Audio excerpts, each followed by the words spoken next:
Have you always dreamed of being able to fly an airplane? Well, I'm going to show you how in 60 seconds in the famous Cessna 172. The printout inspection is complete. Let's get in. In my opinion, this is the best kind of cockpit if you want to learn how to fly.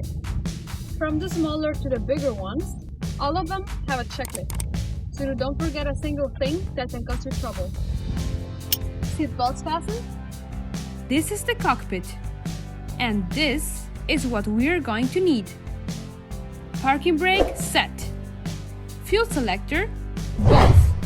Circuit breakers, all in. Beacon, on. Avionics master switch, off. Master switch, on. And now, let's put some fuel in.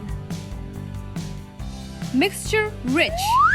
Throttle 1/4 inch open. Carburetor heat cold. Now check propeller area. Prop clear! Clear. Ignition switch, stop. Adjust throttle.